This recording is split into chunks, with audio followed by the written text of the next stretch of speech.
I was the governor at the time where we had not expanded the conceal and carry law, and I was often very influenced by law enforcement officers and the Highway Patrol and every sheriff's organization I knew who vehemently opposed conceal and carry in this state. They felt it was very dangerous for their law enforcement personnel to not know when they would approach a car, not know when they would come into a situation, whether or not that individual would be armed. I am not a believer that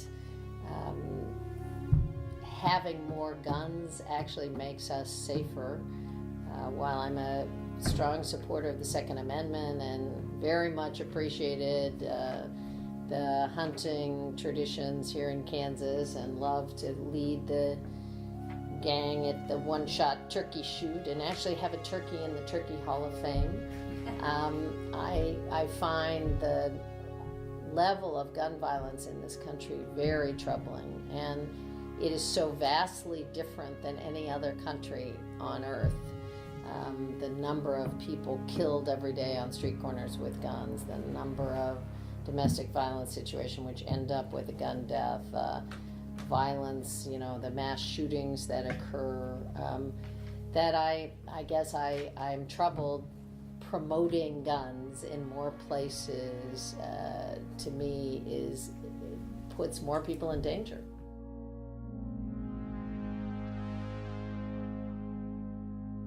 I think Keith was a great example of what's known as a servant leader, someone who both believes in service. He, went from the military, got immediately involved in his community, spent time in public office. He's a man who I'm sure could have made a lot more money doing a variety of other things, could have had a lot easier life. He drove to Topeka every day for 12 years to be a state legislator.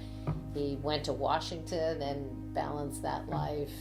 He went all over the 1st District to be reelected, but he wanted to make a contribution, not just for his own family, but to his community and to his state and to his country.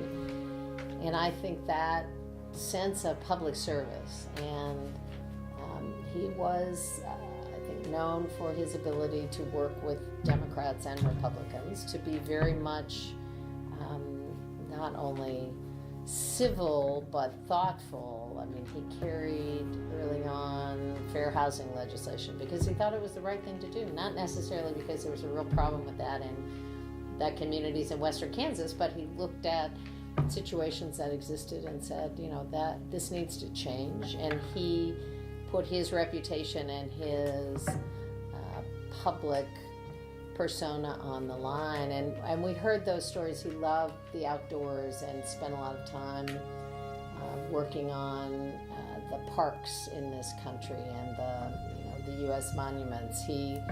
And those are all about the future generation. It's not just for his own kids and his own family. It's really a sense he wanted to give back, and he was raised by a remarkable woman. His father died when he was 6 years old, and she raised 6 kids, teaching in the Almena school across the street from their house and coming back and raising those kids. One went on to be in Congress, one was the Kansas Teacher of the Year, one was the national president of the American Dental Association. I mean, it's a remarkable story, and I think he never forgot that's where he came from, and he wanted to make the generations improved in the future, and thought public service was an honorable and very important way to do that. Keith had the most uncanny ability to not only recognize people he had met once or twice along the way and call them by name, but remember anecdotes about their families and children. He could be in a large room of people and greet by name hundreds of people, but not only greet you, but ask about your wife, ask about your kids. I found that to be totally remarkable, and just a measure of, a man who was busy. He held lots of important offices, but he took those personal situations to heart and really remembered he was very connected to individual human beings.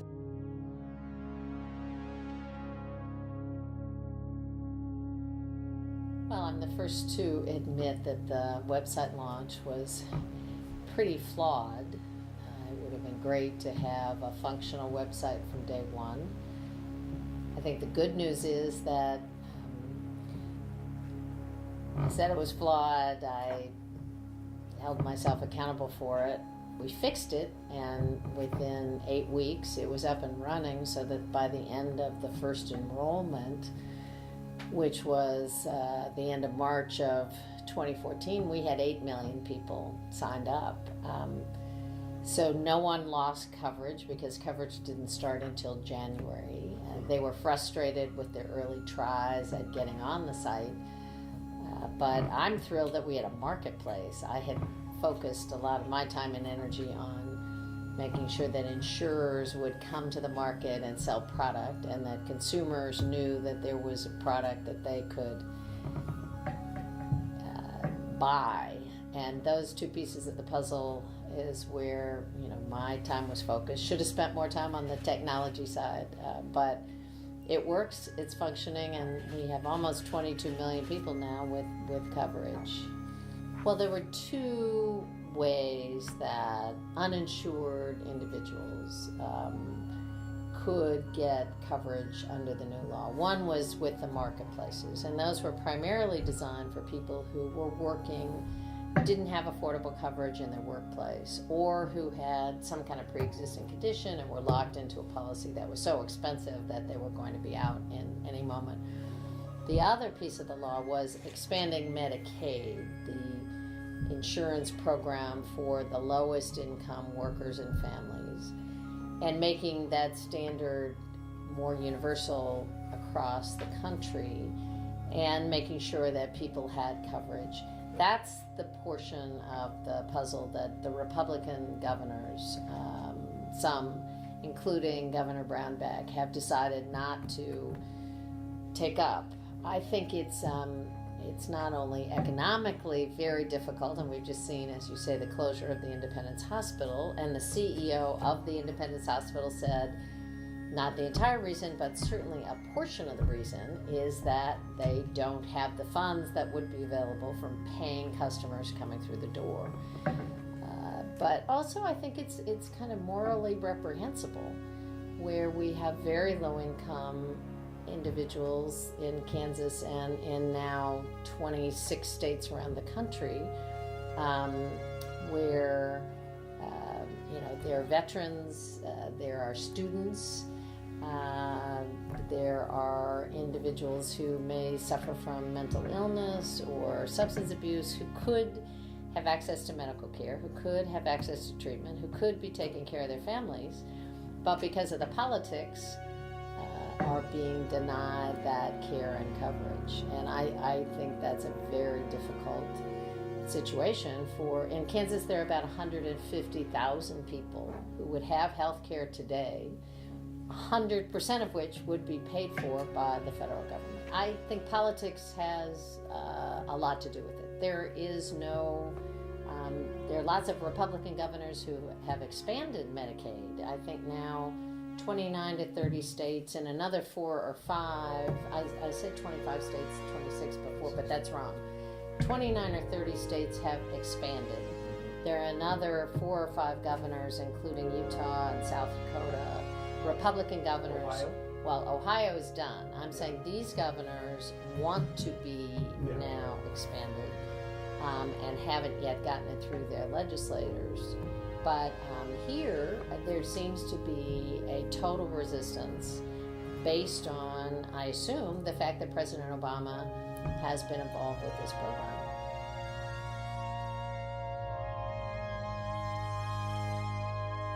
Startup space, some work with some biotech companies, doing some speaking, policy project with the Aspen Institute, hanging out with my glorious 3-year-old grandson, and saying no to lots of things I don't want to do.